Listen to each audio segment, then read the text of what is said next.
বেলায় মাটি যদি ফেটে যেত আমি মাটির ভেতরে ঢুকে যেতাম।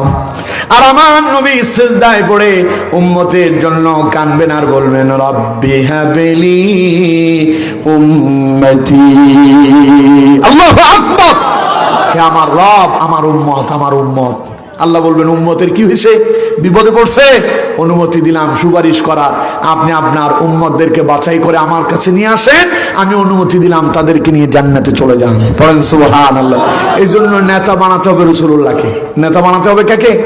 রাসূলুল্লাহর আদর্শের অনুসরণ করেন, দুনিয়াও কল্যাণ হবে, পরকালেও কল্যাণ হবে। আর দুনিয়ার নেতাদের পেছনে যদি চলেন, দুনিয়ার নেতাদের পেছনে যদি চলেন, জীবন শেষ, জীবন শেষ। আল্লাহ বলছেন ওয়াল আসর ইন্নাল ইনসানা লাফি খুসর। সময়ের শপথ করে আল্লাহ বলছেন যেই লোকটা দুনিয়া নিয়ে ব্যস্ত হয়ে পড়েছে, পরকালের চিন্তা যার ভেতরে নাই, ও ক্ষতিগ্রস্ত, তার ভেতরে ডুবে আছে। কথা কার? আরো জোরে বলেন কার? আর এই কথাটাই বলেছিলেন আবু বকর। হযরত আবু বকর বললেন কালাদারি, তোমার বাড়ি থাকতে পারে, গাড়ি থাকতে পারে, সম্পদ থাকতে পারে, বাড়ি আর গাড়িতে সফলতা নাই, সফলতা আছে তার কাছে ঈমান আছে যার কাছে। এবার আল্লাহ পাক বলছেন সব মানুষগুলো ক্ষতিগ্রস্ততার ভেতরে ডুবে আছে, তবে হ্যাঁ আবু বকরের কথাটারে আল্লাহ সমর্থন দিয়ে বললেন ইল্লাল্লাযীনা আমানু ওয়া আমিলুস সালিহাতি ওয়া তাওয়াসাউ বিল হাক্কি ওয়া তাওয়াসাউ বিস সাবর। পড়েন আল্লাহু আকবার। আল্লাহ পাক বলছেন ইল্লা, তারা ব্যতীত, আল্লাযীনা আমানু, যারা ঈমান আনছে। তাহলে আবু বকর কি আনছিল কন্ত? কথা বলেন, আবু বকর কি আনছিল? আর কালাদা ঈমান আনে নাই, তাই কালাদা মনে করছে আবু বকর ক্ষতিগ্রস্ততার দিকে ডুবে যাচ্ছে।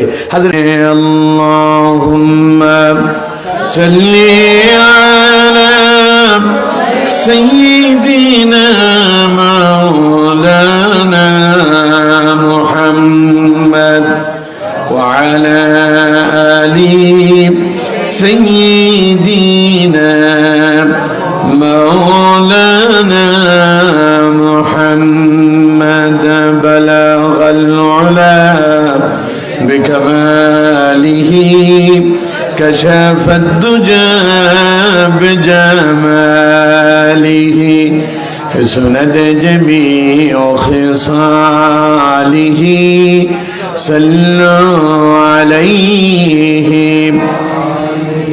قوت عشق سے ہر فرشتوں کو بالا کر دے دہر میں اسم محمد سے اجالا کر دے بلغ العلا بکمالہ كشف الدجى بجماله حسنت جميع خصاله صلوا عليه وآله।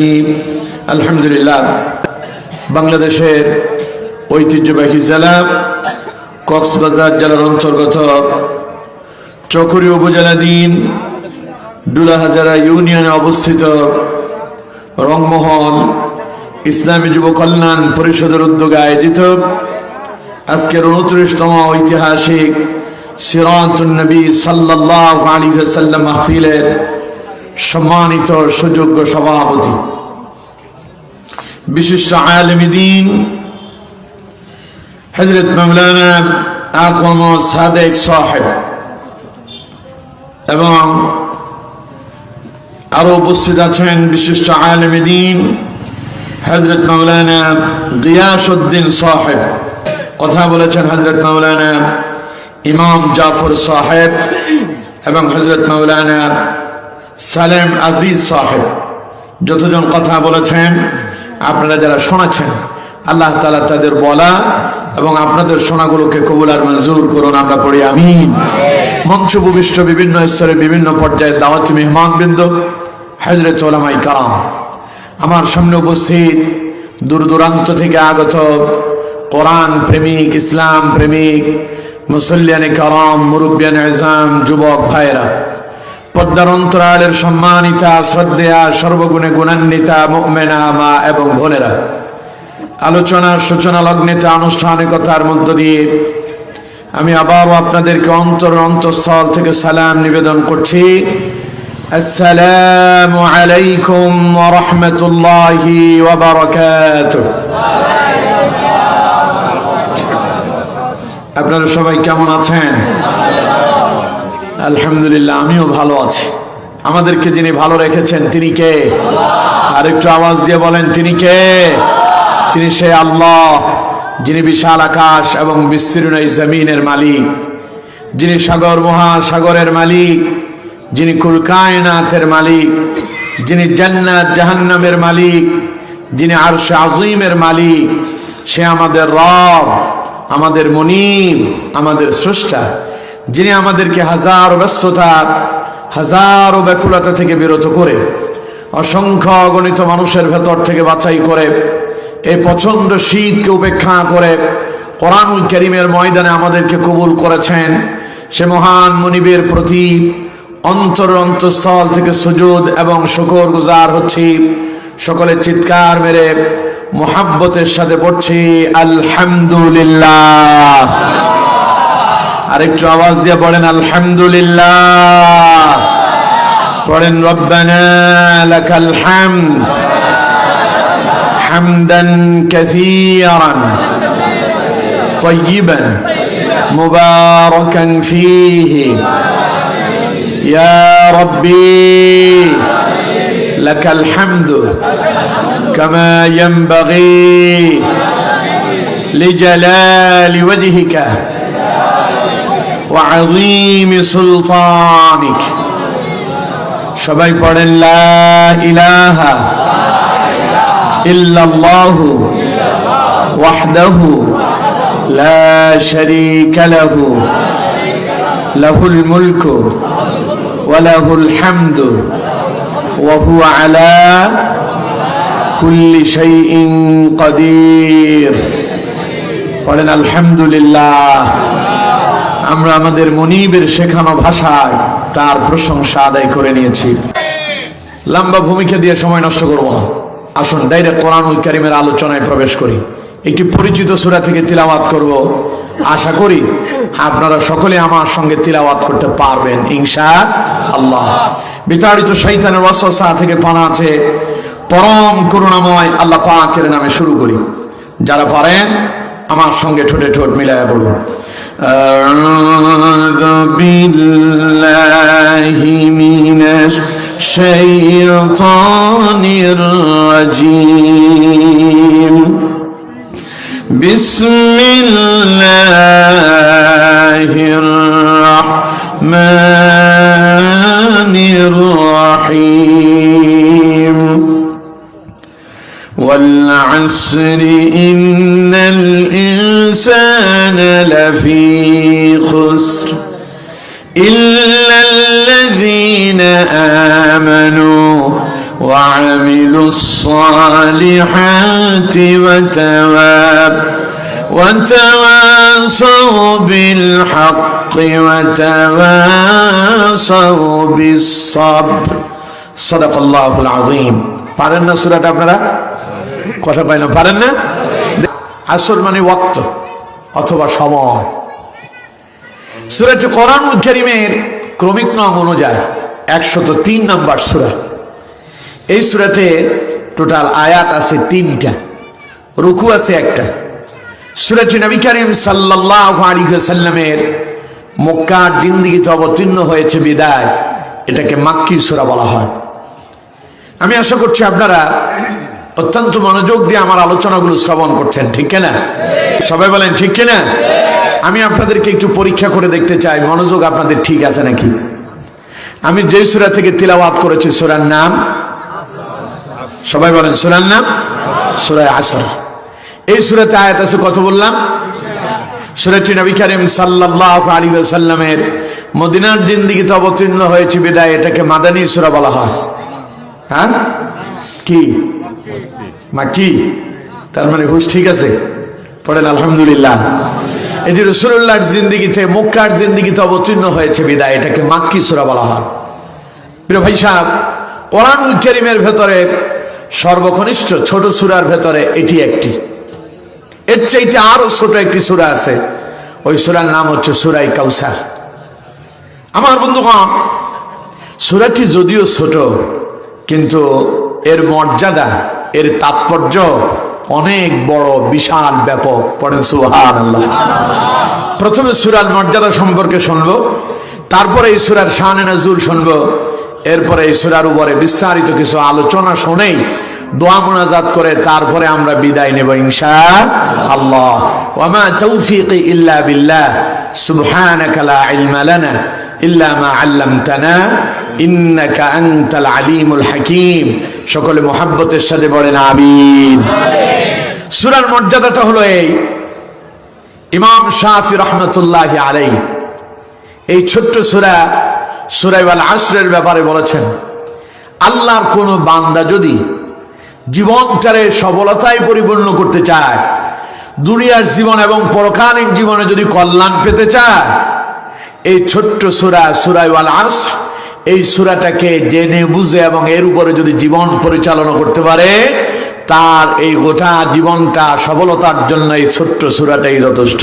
পড়েন সুবহানাল্লাহ। 3 আয়াত বিশিষ্ট সূরা, কেউ যদি বুঝে শুনে এর উপরে আমল করতে পারে, তাহলে দুনিয়াও কল্যাণ, পরকালেও কল্যাণ। এই সূরার ব্যাপারে আমাদের কোরআনুল কারীমের পাখি, তাফসীরুল কোরআন মাহফিলের প্রতিষ্ঠাতা, যিনি বাংলাদেশ সহ সমগ্র পৃথিবীর প্রায় 50 থেকে 55টি দেশে আল্লাহর কোরআনের দাওয়াত দিয়েছেন, যার কোরআনের আলোচনা শুনে হাজারের অধিক অমুসলিম কালেমা পড়ে মুসলমান হয়েছে, বেঈমান আল্লাহওয়ালাতে পরিণত হয়েছে, বেনামাজি নামাজিওয়ালা হয়েছে। ওটা আমাদের বাংলাদেশের কৃতি সন্তান, এটা আমাদের উজ্জ্বল নক্ষত্র। কি নাম কন্ত দেখি?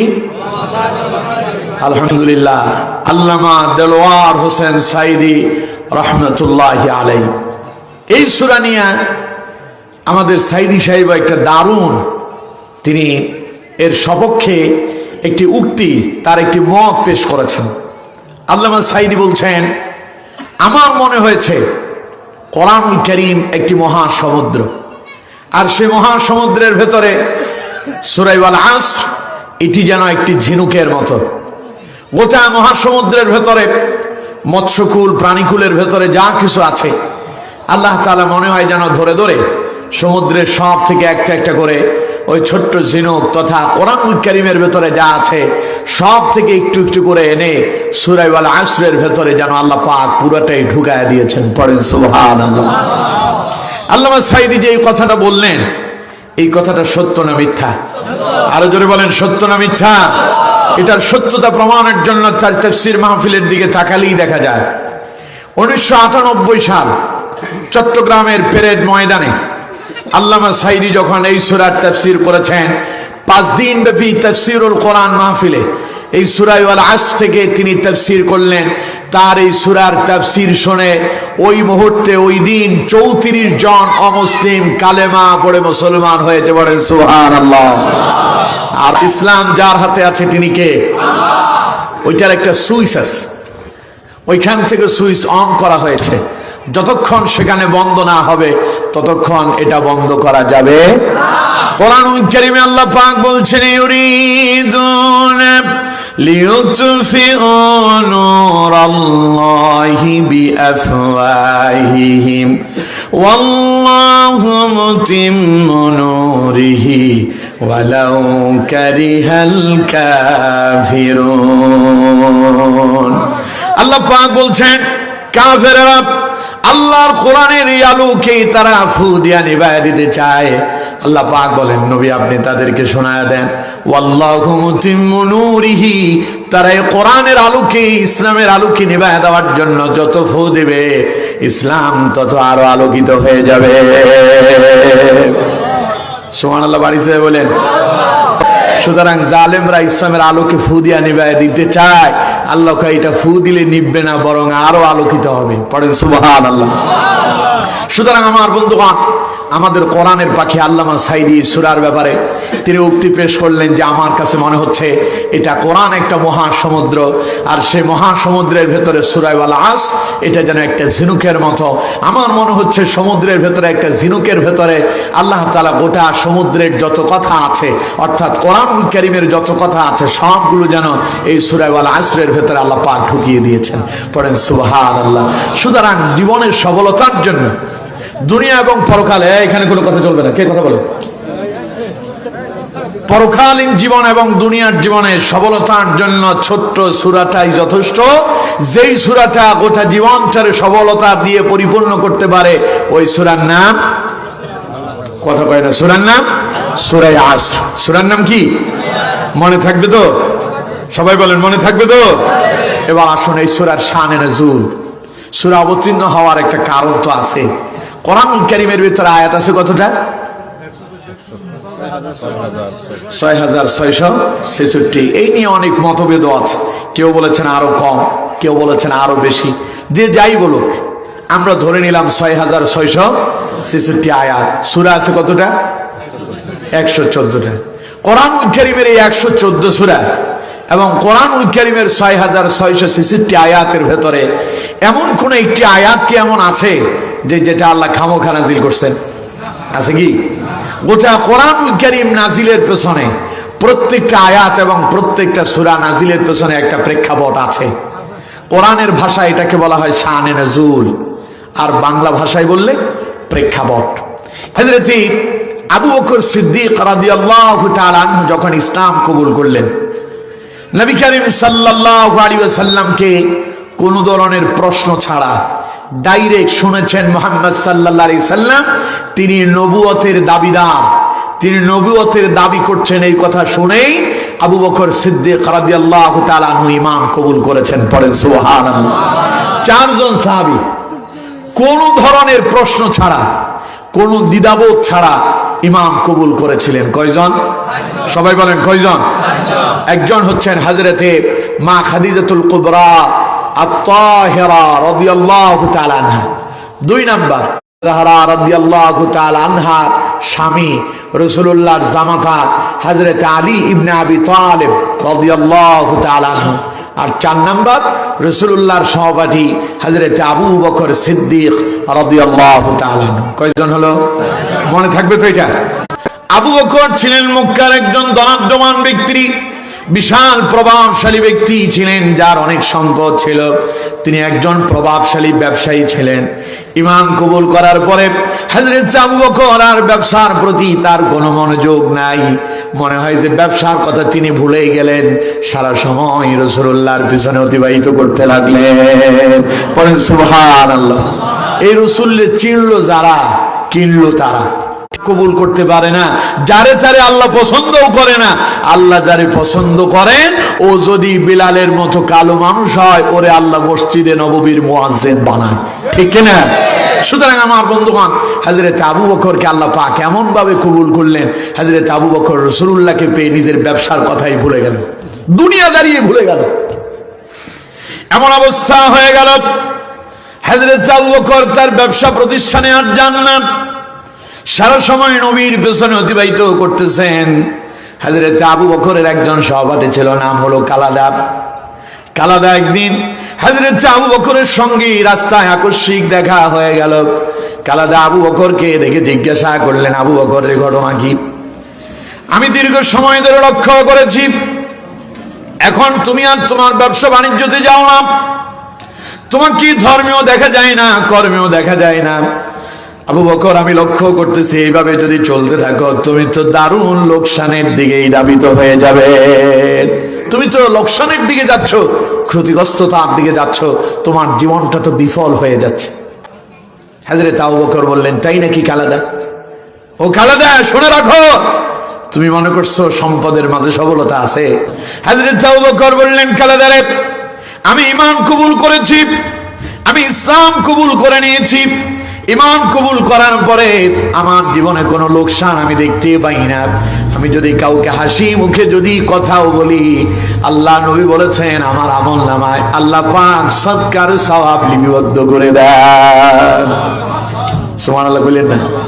ইসলাম এত সুন্দর, আপনি কথা বললেও সওয়াব আছে। ইসলাম শেখাচ্ছে আপনি আপনার অন্য একজন মুসলমান ভাইকে দেখলে কি বলবেন? আসসালামু আলাইকুম। প্রত্যেকটা শব্দের বিনিময় 30 10 করে নেকি আল্লাহ আপনার আমল নামায় জমা করে দিবেন। পড়েন সুবহানাল্লাহ। তার মানে ঈমান হচ্ছে এমন এক জিনিস, সালাম দিলেও সওয়াব। একজন আপনাকে জিজ্ঞাসা করলো কেমন আছেন, আপনি বললেন আলহামদুলিল্লাহ ভালো আছি, সওয়াব আছে না নাই? আরো জোরে বলেন আছে না নাই? আল্লাহ নবী বলছেন যেই ব্যক্তি আল্লাহর প্রশংসা করে আল্লাহ তাআলা তার ওই বান্দার প্রতি খুশি হয়ে যান। সুবহানাল্লাহ। তার মানে আপনি প্রশংসা করলেন আল্লাহ, আপনার প্রতি যিনি খুশি হয়ে গেলেন তিনি কে? এরপরে আপনার একজন মুসলমান ভাইকে দেখলেন, হাসি মুখে তার সঙ্গে কথা বলেন, রাসূলুল্লাহ বলেন আল্লাহ সদকার সওয়াব আপনার আমলনামায় দান করবেন। সুবহানাল্লাহ। হযরত আবু বকর বললেন, কালাদা আমি তো এক নতুন বিজনেস শুরু করছি, কথা বললেও সওয়াব, দেখা হলে সালাম দিলেও সওয়াব, আমার আমলনামায় খালি নেকি আর নেকি জমা হচ্ছে, আমি তো লোকসান দেখতে পাচ্ছি না, আমি দেখছি আমার জীবনটা এখন সফলতার দিকে যাচ্ছে। বলেন সুবহানাল্লাহ। ওরে কালাদা শোনো, তুমি মনে করতেছো যার বাড়ি আছে, গাড়ি আছে, সম্পদ আছে, ইন্ডাস্ট্রি আছে, তুমি মনে করতেছো সেই লোকটাই সফল। আসলে দুনিয়ার চোখে সেই সফল হতে পারে, আল্লাহর চোখে মোটেও সেই সফল নয়। আল্লাহর চোখে সফল তো তিনি ঈমান এনেছেন যিনি। পড়েন সুবহানাল্লাহ। হযরত আবু বকরের এই কথাটা দয়াময় আল্লাহ রাব্বুল আলামিনের দরবারে দারুণ পছন্দ হয়ে গেল। আল্লাহ রাব্বুল আলামিন সঙ্গে সঙ্গে জিবরাইল নাজিল করলেন আর নবীকে শোনায় দিলেন, নবী আমার আবু বকর আজকে এমন এক কাজ করেছে, আমি আল্লাহ খুশি হয়ে গেলাম। আবু বকরকে শোনায়া দেন, तमाम পৃথিবীর মানুষদেরকে জানায়া দেন আমার আবু বকর যা বলেছে তা মিথ্যা বলেনি, আবু বকর যা বলল তা সত্যতায় রূপান্তরিত করার জন্য আল্লাহ রাব্বুল আলামিন কসম করে শুরু করলেন, ওয়াল আসরি ইন্নাল ইনসানা লাফি খুসর ইল্লাল্লাযীনা আমানু ওয়া আমিলুস সালিহাতি ওয়া তাওয়াসাউ বিল হক ওয়া তাওয়াসাউ বিস সাবর। পড়েন আল্লাহু আকবার। হযরত আবু বকর কি বললেন? কালাদা যার ঈমান আছে সেই সবল। এবার আল্লাহ পাক হযরত আবু বকরের এই কথাটার সমর্থন দিয়ে আল্লাহ নাজিল করলেন। আল্লাহ পাক বললেন, ওয়াল আসরি ইন্নাল ইনসানা লাফি খুসর। আল্লাহ পাক বললেন মহাকালের শপথ, সময়ের শপথ, ইন্নাল ইনসানা লাফি খুসর, নিশ্চয় নিঃসন্দেহে সমস্ত মানুষ ক্ষতিগ্রস্ততার ভেতরে ডুবে আছে। এবার আল্লাহ পাক আবু বকরের সেই কথাই বললেন, ইল্লাল্লাযীনা আমানু, ইল্লা তবে হ্যাঁ তারা ব্যতীত, আল্লাযীনা আমানু যারা ঈমান আনছে, সুবহানাল্লাহ, ওয়া আমিলুস সালিহাত ঈমান আনার পরে যারা আমল সালেহ করছে, ওয়া তাওয়াসাউ বিল হক এবং যারা হকের দাওয়াত দিচ্ছে, ওয়া তাওয়াসাউ বিস সাবর আর যারা ধৈর্যের দাওয়াত দেয়, এই চারটা কাজের সঙ্গে যারা জড়িত আল্লাহ পাক বলেন তারা ক্ষতিগ্রস্ততা থেকে মুক্ত, তারাই হলো সফল। পড়েন সুবহানাল্লাহ। আরো জোরে পড়েন সুবহানাল্লাহ। তাহলে আল্লাহ শুরু করলেন ওয়াল আসর। ওয়াটাকে আরবি গ্রামার অনুযায়ী এটাকে ওয়াই কসমিয়া বলা হয়, এটা কসমের জন্য আল্লাহ ব্যবহার করেছেন। আমার বন্ধুগণ, আল্লাহ কসম করে কি বললেন? ওয়াল আসর, সময়ের কসম। কিসের কসম? সবাই বলেন কিসের? সময়। এখন প্রশ্ন হলো, আল্লাহ এখানে সময়ের কসম কেন করলেন? আল্লাহ এখানে অন্য কোন বিষয়ের কসম করতে পারতেন, কিন্তু আল্লাহ সময়ের কসম করলেন কেন? এটা আগে আমাদের জানা দরকার, ঠিক না? এই সূরার মূল আলোচ্য বিষয় হলো ইনসান। ইনসান মানে হলো মানুষ। ইনসান মানে কি? মানুষ। আল্লাহ এখানে মানুষ নিয়ে আলোচনা করতেছে। মানুষের সাথে সময়ের একটা দারুণ সম্পর্ক আছে, আছে না নাই? মানুষের জীবনে যা হয় তা একটা নির্দিষ্ট সময়ের ভেতরে হয়, যদিও মানুষ এটাকে 3 ভাগে ভাগ করেছে। একটা হলো অতীতকাল, আরেকটা হলো বর্তমানকাল, আরেকটা হলো ভবিষ্যৎকাল। আগে যা হয়েছে তা অতীত, আমরা যত কথা বলছি তা অতীত হয়ে যাচ্ছে, যে কথা এখানে শেষ তা অতীত হয়ে যাচ্ছে। এরপরে যা এখন বলতেছি এটা বর্তমান, আগামীতে ভবিষ্যতে যেটা করব এটার কোনো নিশ্চয়তা নাই। ভবিষ্যৎ সম্পর্কে যিনি জানেন তিনি কে? তো দুনিয়ার মানুষের কাছে সময় হলো 3 কাল, আল্লাহর কাছে সব মিলাই 1 কাল। আল্লাহর কাছে কয় কাল? 1 কাল, সব মিলাই 1 কাল। সুতরাং আমার বন্ধুগণ, মানুষ জীবনে যা করে তার সঙ্গে সময়ের একটা মিল আছে। যদিও মানুষ এটাকে অতীতকাল এবং বর্তমান এবং ভবিষ্যৎ বলে থাকে, কিন্তু এটা অতীত আর বর্তমান ভবিষ্যৎ বলে লাভ নাই। যা বলতেছেন সব অতীত, যা হচ্ছে সব অতীত।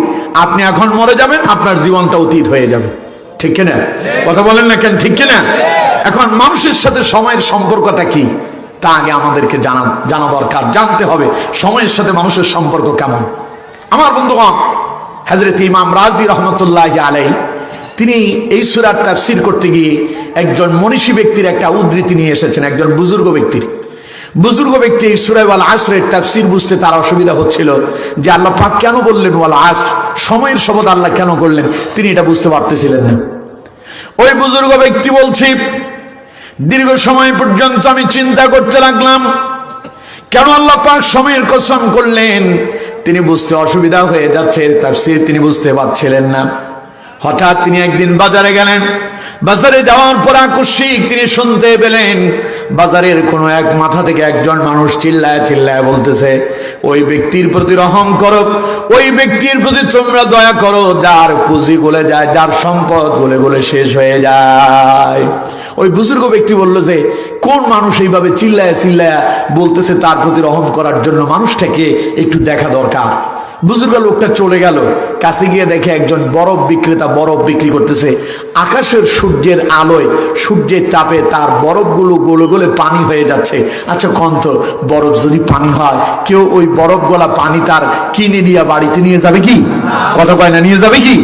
বরফ যতক্ষণ বরফ থাকে ততক্ষণ এর মূল্য আছে, যখন এটা পানি হয়ে যাবে এটার আর কোনো মূল্য নাই। তার মানে ওই ব্যবসায়ী লোকজনকে ডেকে ডেকে বলছে, আমার এই বরফগুলো গলে গলে পানি হয়ে যাচ্ছে, আমার পুঁজি শেষ হয়ে যাচ্ছে, আমি তো লোকসানের দিকে চলে যাচ্ছি, দয়া করে তোমরা সময় থাকতে আমার বরফগুলো কিনে নিয়ে যাও, আমার পুঁজিটা বাঁচাও। এই কথাটা শোনার পরে বুজুর্গ লোকটা বলে উঠল, আল্লাহু আকবার। আমি তো সূরা আসরের তাফসীর বুঝে গেলাম। আল্লাহ রাব্বুল আলামিন তিনি যে সময়ের শপথ করলেন, কেন সময়ের শপথ করলেন? আল্লাহ পাক বললেন ওয়াল আসর, মহাকালের শপথ। ওই বুজুর্গ লোক আমি বললেন, আমি বুঝতে পারলাম মানুষের সাথে আর বরফ গলার সাথে দারুণ মিল আছে। বরফ যেমন গলে গলে পানি হয়ে যায়, মানুষের জীবনটা এইভাবে একটা সেকেন্ড আর একটা মিনিট, একটা ঘন্টা, একটা দিন, একটা সপ্তাহ, একটা মাস আর একটা বছর করে করে জীবন থেকে শেষ হয়ে যাচ্ছে, ঠিক কিনা? জোরে বলেন ঠিক কিনা? 2025 সাল পাইয়া আমার দেশের ছেলেবেলেরা কক্সবাজারের সমুদ্র সৈকতে গিয়া সারা রাত আতশবাজি ফুটালো, এরপরে সেখানে গিয়া মদের আসর বসালো, গান বাজনা করতেছে, নতুন বছরের বরণ করতেছে। ও তো জানে না বছরটা নতুন করে আসেনি, আরেকটা বছর আসা মানে জীবন থেকে আরো একটা বছর মাইনাস হয়ে গেছে, ঠিক কিনা? আপনার বয়স যদি 50 বছর হয়, তাইলে বুঝতে হবে এখন আপনার বয়স যদি 25 হয়, তার মানে আপনার জীবন থেকে 1 বছর কমে গেল। বাড়লো না কমলো? তাইলে নতুন বছরের স্বাগত জানানোর দরকার ছিল না, বরং দরকার ছিল বিগত বছরের জন্য তাওবা ইস্তেগফার করে নিজেকে তৈরি করা, আল্লাহর জন্য পরকালের জন্য প্রস্তুতি গ্রহণ করা, ঠিক কিনা? বলে বলেন ঠিক কিনা? করলাম যেটা সেটা কি ঠিক হলো? কথা বলেন না কেন, ঠিক হলো? আমার বন্ধুগণ, জীবনটা আমাদের একটু একটু করে আমাদের জীবন থেকে আমাদের সময় শেষ হয়ে যাচ্ছে। আল্লাহ যে সময়ের কথা বললেন এটা মানুষের হায়াতের জীবন। কিসের জীবন? আমাকে আপনাকে আল্লাহ পাক একটা নির্দিষ্ট সময় দিয়ে প্রেরণ করেছেন। কাউকে দিলেন 40 বছর, কারোর 50 বছর, কারোর 60, 70, 80, 100 বছর, আবার কাউকে দিয়েছেন 1 দিন, কাউকে দিয়েছেন 1 ঘন্টা, কাউকে দিয়েছেন 1 মিনিট, কাউকে মায়ের গর্ভে শেষ। সুতরাং এটা আমার আর আপনার জীবনের সময়, ওই সময়ের উপর আল্লাহ শপথ করলেন। তার মানে আল্লাহ বোঝাতে চাচ্ছেন, বান্দা তোমার জীবনের সময়টা খুব তাড়াতাড়ি তোমার নিকট থেকে বিদায় নিচ্ছে। বিজ্ঞান বলছে আমরা কত তাড়াতাড়ি মৃত্যুর দিকে এগিয়ে যাচ্ছি আমরা অনেকেই জানি না। একটা গাড়ি ঘন্টায় 120 কিলোমিটার স্পিডে চললে ওই গাড়ি আপনার চোখের সামনে আকস্মিক চলে যাবে, আপনি ওটা দেখতেই পাবেন না। কিন্তু আপনি মৃত্যুর দিকে প্রতি সেকেন্ডে কত কিলোমিটার গতিতে যাচ্ছেন জানেন? বিজ্ঞান বলছে প্রত্যেক মানুষ তার মৃত্যুর দিকে প্রতি সেকেন্ডে 1,86,000 মাইল গতিতে এগিয়ে যাচ্ছে, অর্থাৎ 3 লক্ষ কিলোমিটার। 3 লক্ষ কিলোমিটার প্রতি সেকেন্ডে আমরা মৃত্যুর দিকে এগিয়ে যাচ্ছি। আল্লাহু আকবার বললেন না? আপনার সময় যে পুড়িয়ে যাচ্ছে আপনি কি জানেন? কথা বলেন না কেন? জানেন এখান থেকে উঠে বাড়ি পর্যন্ত কে কে যেতে পারবেন? দেখে হাত তোলেন। গ্যারান্টি আছে? গ্যারান্টি আছে? তার মানে আপনার সময় পুড়িয়ে যাচ্ছে, আপনি জানেনই না। সুতরাং আল্লাহ পাক বলছেন, আমার বান্দারে তোমার জীবনের ওই সময়ের শপথ করে বলছি, ওয়াল আসর, তোমার জীবনের সময়ের শপথ, ইন্নাল ইনসানা লাফি খুসর, সমস্ত মানুষেরা ক্ষতিগ্রস্ততার ভেতরে আছে। তার মানে সময় পেল যারা, হায়াত পেল যারা, এই হায়াতের জিন্দেগিতে পরকালের জন্য প্রস্তুতি নিতেই পারল না যারা, ক্ষতিগ্রস্ততার দিকে এগিয়ে যাচ্ছে তারা। জীবন শেষ হয়ে যাবে, আকস্মিক আলো নিভে যাবে, সব শেষ, এই দেহটা মাটিতে পড়ে থাকবে, আপনার নামই পরিবর্তন হয়ে যাবে। আপনার নাম আব্দুল্লাহ, আব্দুর রহমান, কেউ আর নাম ধরে ডাক দিবে না, আপনাকে বলবে লাশ। কি বলবে? কতক্ষণ না কেন কি বলবে? নাম হয়ে যাবে লাশ। জীবনের সব এক মুহূর্তের ভেতরে সব স্বাদ শেষ। আমার বন্ধুগণ, সুতরাং আল্লাহ রাব্বুল আলামিন বলছেন, বান্দারে তোমার জীবনের ওই যে সময় আমি তোমাকে দিলাম, তুমি মনে মনে চিন্তা করতেছ সময়টা এখন অনেক আছে, ফজর চলে যায়, তুমি চিন্তা করো জোহর থেকে নামাজ ধরবো, জোহর চলে যায়, তুমি মনে মনে চিন্তা করো আসর থেকে নামাজ শুরু করব, কেউ মনে মনে চিন্তা করে আগামী জুমা থেকে আমি নামাজ শুরু করে দেব, কেউ বা চিন্তা করতেছে আমি এখনো যৌবন, আমি এখনো যুবক, যৌবন আছে আমার, এখন এত তাড়াতাড়ি নামাজ পড়ার দরকার কি, ইসলাম মেনে চলার দরকার কি, বিবাহ শাদী করব, ছেলে মেয়ে বিবাহ শাদী দেব, চুল দাড়ি পাকবে যেই দিন নামাজ ধরবো সেই দিন, এইরকম কিছু চিন্তা ভাবনার লোক আমাদের এইরকম মহলেও আছে না নাই? আরো জোরে বলেন আছে না নাই? অধিকাংশ লোকদেরকে দেখবেন সারা জীবন বদমাশি করছে, সিটিংবাজি, গুন্ডামি, সন্ত্রাসী, মাদক, ইয়াবা এগুলোর সঙ্গে মিশে ছিল, যখন চুল দাড়ি পাকছে মসজিদে ঢুকছে। ঠিক কিনা? কথা বলেন না কেন? ঠিক কিনা? আবার দেখবেন এরাই মসজিদের ভেতরে আবার হট্টগোল বাজায়, ছোট বাচ্চারা মসজিদে গেলে এরা ধমক দিয়ে বাইর করে দেয়। ঠিক কিনা? ও তো জীবনের 40 বছর নামাজই পড়ে নাই, এখন তার জীবনের 40 বছর মাইনাস হয়ে গেছে জীবন থেকে, আরেকটার জীবনের শুরু হয়েছে, ও মসজিদে আসে, বাচ্চারা মসজিদে এসে কথা বললে উনি গালি দিয়ে তাদেরকে মসজিদ থেকে বের করে দেন। এই রকমের কিছু লোক আপনাদের এই ডুলা হাজারা ইউনিয়নে আছে না নাই? আরো জোরে বলেন আছে না নাই? এখন মসজিদের ভেতর থেকে বের করবেন না মসজিদে ঢুকাবেন? কোনটা করবেন? মসজিদে যাবেন না মসজিদ থেকে পালাবেন? হ্যাঁ, মসজিদ দেখলে আমার দেশের লোকদের শরীরে মনে হয় যে চুলকানি শুরু হয়। সারা সপ্তাহ তো যাই না, জুমার দিন যায় এক ওয়াক্ত পড়ার জন্য, তাও 2 রাকাত পড়া, ইমাম সাহেব খালি সালাম ফেরানোর দেরি, মুসল্লির ঘাড়ের উপর দিয়ে লাফ জাপ দিয়ে বেরোতে দেরি নাই। তার মানে মনে হয় যে একখানা আযাবের ভেতরে আছে, মনে হয় যে জেলখানায় বন্দি ছিল, রশি খুলে দিল, এখন তিনি দৌড়াতে লাগলেন। সুতরাং বন্ধু আমার, যেই নামাজ আপনি পড়তেছেন এই নামাজ আপনারে কল্যাণকামী বানাবে না। আপনি জুমার নামাজ তো পড়ান মানুষকে দেখানোর জন্য, জুমাতে না গেলে লোকজন আপনারে কি বলবে? এই নামাজ দিয়ে আপনি জান্নাতে যেতে পারবেন? কথা কয় না, জান্নাতে যেতে পারবেন? আপনার এই নামাজ আপনার কোনো কাজেই আসবে না। কোরআন থেকে শুনুন, আল্লাহ পাক বলছেন, আল্লাহ রাব্বুল আলামিন বলছেন, ফাওয়াইলুল লিল মুসাল্লিন আল্লাযীনা হুম আন সালাতিহিম সাহুন আল্লাযীনা হুম ইউরাউনা ওয়া ইয়ামনাউনাল মাউন। কার কথা? সবাই বলতে হবে কার কথা? আল্লাহ পাক বলছেন, ফাওয়াইলুল লিল মুসাল্লিন, দুর্ভাগ্য সমস্ত মুসল্লিদের, আল্লাযীনা হুম আন সালাতিহিম সাহুন, যারা নামাজের ব্যাপারে উদাসীন, আল্লাযীনা হুম ইউরাউন, যারা মানুষদেরকে দেখানোর জন্য নামাজ আদায় করে। আল্লাহ পাক বলেন তারা দুর্ভাগা, হতভাগা। মসজিদে গেল, নামাজ পড়লো, এই নামাজ তাদের কোনো কাজে আসবে না। সুতরাং নামাজ কি মানুষকে দেখানোর জন্য পড়বেন না আল্লাহরে খুশি করার জন্য পড়বেন? সবাই বলেন, আল্লাহরে খুশি করার জন্য পড়বেন না মানুষ দেখানোর জন্য পড়বেন? তাইলে সব সময় খালি জুমার নামাজ পড়বেন না বাকি ওয়াক্ত পড়ার দরকার আছে? বাকি ওয়াক্তের দরকার নাই, সব ওয়াক্ত পড়বেন তো? আল্লাহ আমাদেরকে তৌফিক দেন, পড়েন আমিন, জোরে পড়েন আমিন। এই যে আপনি চিন্তা করতেছেন সময় এখনো অনেক আছে, আল্লাহ কয় না, ইন্নাল ইনসানা লাফি খুস। যারা মনে করতেছে সময় এখনো অনেক আছে, তারাই ক্ষতিগ্রস্ত, তার ভেতরে ডুবে আছে। হঠাৎ করে যেই দিন মালাকুল মউত আসবে, আপনারে দেখে সালাম দিয়ে বিদায় নেবে, সালাম দিয়ে বিদায় নেবে। আপনার কাছে আসবে, দেহ থেকে রুটা খপ করে ধরবে, ছট করে টান মেরে একদম আসমানে। যদি জান্নাতি হন উপরে যাবে, না হলে একদম সিজ্জিন জাহান্নামের ভেতরে চলে যাবে। নাউজুবিল্লাহ বললেন না?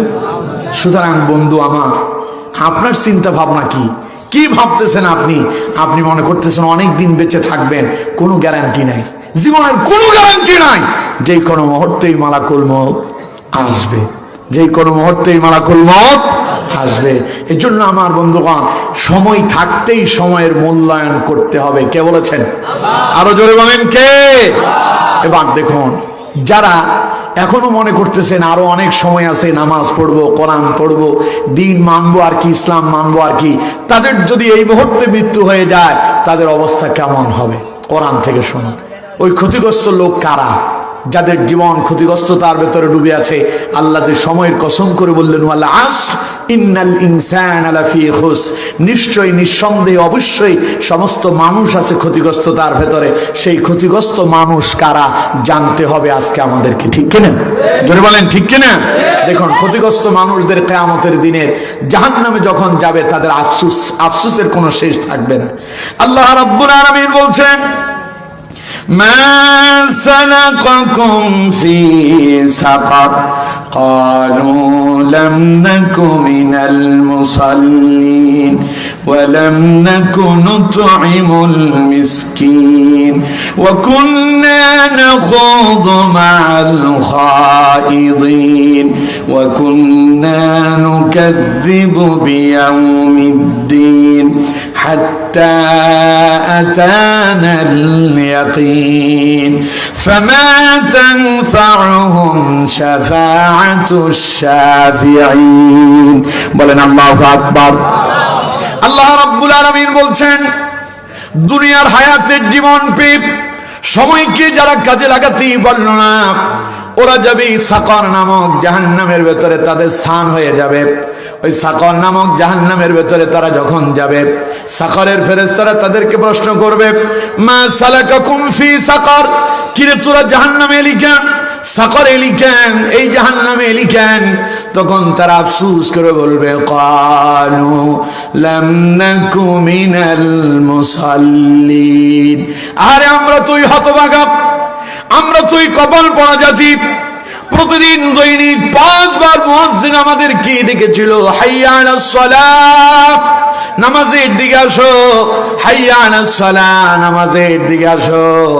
মুয়াজ্জিন পরের বাক্যে আবার আমাদেরকে বলল, হাইয়া আলাল ফালাহ, যদি নামাজে আসো তাহলে কল্যাণ হবে, আসো তুমি তোমার কল্যাণের দিকে আসো। আমি তো সেই জান্নাতের দিকে, কল্যাণের দিকে যেতে পারলাম না, আমি তো মসজিদে মুসল্লি হতে পারলাম না। ক্বালু লাম নাকু মিনাল মুসাল্লিন, নামাজ আদায় করি নাই বলে আজ আমারে জাহান্নামে যাওয়া লাগছে। আফসোস করে সেই দিন আর কোনো কুল পাওয়া যাবে? কথা বল না কেন? সেই দিন আর কোনো কুল পাওয়া যাবে? সেদিন আফসোস করে বলবেন, ক্বালু লাম নাকু মিনাল মুসাল্লিন, আমি তো মসজিদে নামাজের মুসল্লি হইতে পারি নাই, বরং মুসল্লি হব কোত্থেকে? যারা আমাদেরকে মসজিদের দিকে ডাকতো, যারা আমাদেরকে আল্লাহর দিকে ডাকতো, আমরা তাদের পেছনে বাস দিতাম, ঠিক কিনা? কথা কয় না ঠিক কিনা? এই দেশের আলেমরা, আপনাদেরকে ডাকে জান্নাতের দিকে, আমরা আপনাদেরকে ডাকি আল্লাহর দিকে, আমরা আপনাদেরকে ডাকি জান্নাতের দিকে, আমরা আপনাদেরকে ডাকি রাসূলুল্লাহর আদর্শের দিকে, আমরা আপনাদেরকে ডাকি জাহান্নাম থেকে মুক্ত করে জান্নাতের যাত্রী বানানোর জন্য, ঠিক কিনা? কিন্তু আমাদের এই কথা আপনাদের ভালো লাগে না, পছন্দ হয় না। ফলে আমাদের কোরআনের কথাগুলোকে আপনারা অনেকেই আছেন এখানে, হয়তো এখন নাই, 16 বছরে বেশি ছিল, এখনো কিছু কিছু আছে আমাদের কথাগুলোকে রাজনীতি বলে বন্ধ করে দিতে চায়, ঠিক কিনা? কথা বলেন ঠিক কিনা? কোরআনের হক কথা বললে কিছু লোকের গায়ে জ্বালা পড়া শুরু হয়। সুদের বিরুদ্ধে বললে সুদখোরের মন খারাপ, ঘুষের বিরুদ্ধে বললে ঘুষখোরের মন খারাপ, সন্ত্রাসের বিরুদ্ধে বললে তো হুজুরের পা ভেঙে দিয়া হসপিটালে ভর্তি করে দেওয়ার জন্য প্রস্তুত, ঠিক কিনা? জোরে বলেন ঠিক কিনা? দেখবেন এই কোরআন কাদের কিতাব কোন তো? সবাই বলেন কাদের? না, আল্লাহ তো নাজিল করছে, এটা আমাদের মুসলমানদের ধর্মীয় কিতাব। এটা মুসলমানদের কি কিতাব? সবাই বলেন মুসলমানদের ধর্মীয় কিতাব। এতে কোনো সন্দেহ আছে? আমার বন্ধুবান, এই কোরআনের সব কথাগুলো মুসলমানদের পক্ষে না বিপক্ষে? আরো জোরে বলেন, পক্ষে না বিপক্ষে? তাহলে মুসলমানদের সন্তানেরা এই কোরআনের কথা শুনলে খুশি হওয়ার কথা না অসন্তুষ্ট হওয়ার কথা? কারণ যেহেতু এটা আপনার পক্ষে, এটা আপনার পক্ষে কথা বলে, সুতরাং আপনার পক্ষের কিতাব শুনলে আপনি খুশি হওয়ার কথা। পৃথিবীতে যত ধর্ম আছে এমন কোন ধর্ম পাবেন না যে ধর্মের লোকেরা তাদের ধর্মীয় কিতাব শুনলে অসন্তুষ্ট হয়। খালি একটা ধর্ম, তার নাম ইসলাম। এই ইসলাম ধর্মের এমন কিছু অনুসারী আছে, নামে মুসলমান কাজে মুনাফেক। এমন মুনাফেক গুলো কোরআনের আলোচনা শুনলে বলে এই মুসলমান নামধারী মুনাফেকদের কলিজায় আগুন ধরে যায়, ঠিক কিনা? মসজিদে ইমাম সাহেব যখন সুদের বিরুদ্ধে বলে ওনার চোখ দুইটা লাল হয়ে যায়। ভুল বললাম? কথা কয় না? ভুল বললাম? আমার বন্ধুগণ, একটা ঘটনা বলতে চাই, শুনবেন আপনারা? এক মসজিদে ইমাম নিয়োগ হবে। তো ইমাম নিয়োগের সময় আগে একটা ইন্টারভিউ হয়, বিশেষ করে খতিব নিয়োগ দেওয়ার সময় হুজুরকে দাওয়াত দেয়, হুজুর আপনি আইসা একটা জুমা পড়ান। জুমা পড়ানোর পরে মুসল্লিদের যদি ভালো লাগে এরপরে খতিবরে নিয়োগ দেবে। যেমন আমি যে আজকে এখানে আসছি এমনি আসি নাই, আমার আলোচনা আগে আপনারা ইউটিউবে অনেকেই শুনেছেন। এবং আমি পার্শ্ববর্তী একটা জায়গায় বালুরচরে, মনে হয় না, বালুরচরে আসছিলাম, সেখানে অনেকেই গিয়েছেন, আমারে চিনেন, এই জন্য আমারে দাওয়াত দিয়েছেন, পছন্দ হয়েছে বলে দাওয়াত দিয়েছেন, না হলে আপনারা আমারে দাওয়াত দিতেন না, ঠিক কিনা? কথা বলেন না কেন, ঠিক কিনা? এখন একজন খতিব নিয়োগ দিবেন, তারে তো পছন্দ হইতে হবে, তার আলোচনা কেমন, তিনি কেমন বুঝাতে পারেন, তার চেহারা দেখে কিন্তু আপনারা তারে দাওয়াত দেবেন না। তো এখন মাওলানা সাহেবরে, খতিব সাহেবরে নিয়ে আসলো জুমার ইন্টারভিউ দেওয়ার জন্য। তো খতিব সাহেব যখন ইন্টারভিউ দিতে আসলো, সব বক্তাদেরই পছন্দের একটা আলোচনা আছে, সব আলেমদেরই থাকে। তো তিনি চিন্তা করলেন আজকে যেহেতু আমি জুমার নামাজ পড়াতে যাব, আজ মুসল্লিদের আকর্ষণ করতে হবে আমার দিকে, তাইলে আমার চাকরি হবে। আজকে তিনি জনগণকে খুশি করার জন্য তিনি ইমানের গুরুত্বের উপরে, ইমানের তাৎপর্যের উপরে আলোচনা করলেন। আলোচনা শুনে সব মুসল্লি খুব খুশি। সভাপতি, সেক্রেটারি একজন আরেকজন রে, ভাই কেমন লাগে? ঠিক আছে, চলতেছে। নামাজ শেষে সভাপতি সাহেব দাঁড়ায় মুসল্লিদেরকে জিজ্ঞাসা করলেন, আজকের নতুন যে খতিব আসলো আপনাদের কাছে কেমন লাগলো? সব মুসল্লিরা এক বাক্যে জবাব দিল, খুব ভালো হয়েছে, ওনারে নিয়োগ দিয়ে দেন। সভাপতি বললেন, ঠিক আছে, আপনারা যখন চান ওনাকে নিয়োগ দিয়ে দেওয়া হবে। আজকে সভাপতি সাহেব ওনাকে নিয়োগ দিলেন এবং প্রথম দিন সভাপতি সাহেব তার বাড়িতে খতিব সাহেবের জন্য মেহমানদারির ব্যবস্থা করেছেন। জুমার নামাজ শেষে খতিব সাহেবকে নিয়ে যাওয়া হলো সভাপতির বাড়িতে। সভাপতির বাড়িতে খাওয়া দাওয়া খেলেন ইমাম সাহেব। পরের দিন ইমাম সাহেব যখন জুমার নামাজ পরের জুমা পড়াতে আসলেন, এই জুমাতে তিনি নিয়োগ। এই জুমায় কি নিয়োগ? আগের জুমা ছিল ইন্টারভিউ, পরের জুমাতে তিনি নিয়োগ প্রাপ্ত ইমাম সাহেব। আজকের জুমা পড়াতে এসে তিনি গান বাজনার উপরে খুব গুরুত্বপূর্ণ একটা আলোচনা করলেন।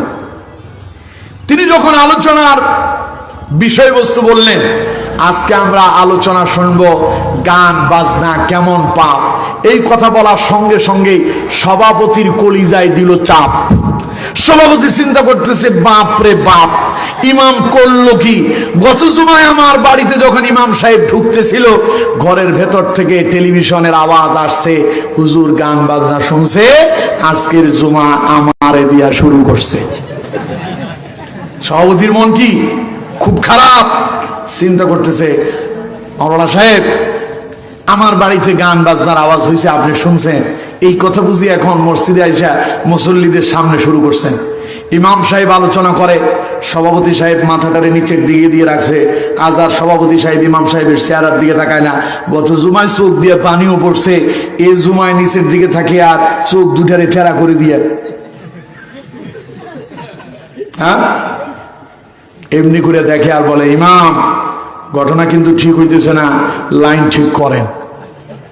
ইমাম সাহেব তো চলছে, কারণ তিনি তো জানেন না গত জুমায় কি হয়েছে, এক সপ্তাহ আগের ঘটনা এতদিন কি আর মনে আছে। সভাপতি সাহেবের আজকে মন খারাপ হয়ে গেল। যাই হোক, সভাপতি সাহেব প্রথম জুমা তো কারোর সঙ্গে বলতেও পারে না, কারণ নিজে তো অপরাধী। আজকে সেক্রেটারি সাহেব দাওয়াত দিলেন খতিব সাহেবকে তার বাড়িতে মেহমানদারি করাবেন। দ্বিতীয় জুমাতে খতিব সাহেব মেহমান হলেন সেক্রেটারি সাহেবের বাড়িতে। সেক্রেটারি সাহেবের ঘরে যখন ঢুকলো, খাবার দাবার রেডি করার সময় সেক্রেটারি সাহেবের মেয়েটা খাবার নিয়ে আসতে চাইল। হুজুরের সামনে এসে প্লেট বর্তন যখন রাখছে, তখন খতিব সাহেব বললেন, ওনারে ভেতরে ঢুকান, পর্দার লঙ্ঘন হচ্ছে। তাড়াতাড়ি ভেতরে চলে গেল। আজকে খাওয়া দাওয়া খেয়ে খতিব সাহেব বিদায়। পরের সময় এসে তিনি পর্দার গুরুত্বের উপরে আলোচনা যখন শুরু করলেন, সেক্রেটারি সাহেবের গেল মন খারাপ হয়ে। মেয়ে আমার না বুঝা খতিবের সামনে আসছে, ঘরে আমার ছেলে নাই বলেই তো মেয়েটা আসছে, হুজুরের উপকার করলো, এখন উপকারটা বুঝি ক্ষতিতে রূপান্তরিত হইল। উনি এই পর্দার কথা, মেয়েটার ওই পর্দার কথাটা আজকের ওয়াজে শুরু করছে। এখন আজকের সেক্রেটারির মনও খারাপ, খতিবের দিকে তাকায়, চোখ বড় বড় করে লাল করে করে, মনে হয় যে আজকে ইমাম সাহেব খেয়ে ফেলবে। এই করতে করতে জুমা শেষ, বলার জন্য কোনো পথ নাই, কে কেমনে কারে বলবে, অপরাধী তো সবাই নিজেরাই করে বসে আছে। আজকে সিএস সাহেব দাওয়াত দিলেন খতিব সাহেবকে তার বাড়িতে মেহমানদারি করাবেন। সভাপতি সাহেবের বাড়িতে খেলেন, সেক্রেটারির বাড়িতে গেল, ক্যাশিয়ারের বাড়িতে না গেলে কেমনে হয়, তাই ক্যাশিয়ার সাহেব দাওয়াত দিয়ে ইমাম সাহেবকে নিয়ে গেলেন তার বাড়িতে।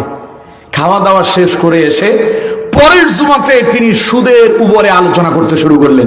ক্যাশিয়ার সাহেব বলে, মসজিদের টাকা পয়সা আমার কাছে থাকে, ইমাম সাহেবের বেতন দিতে হয়, মুয়াজ্জিনের বেতন দিতে হয়, এত টাকা কোথায় পাবো?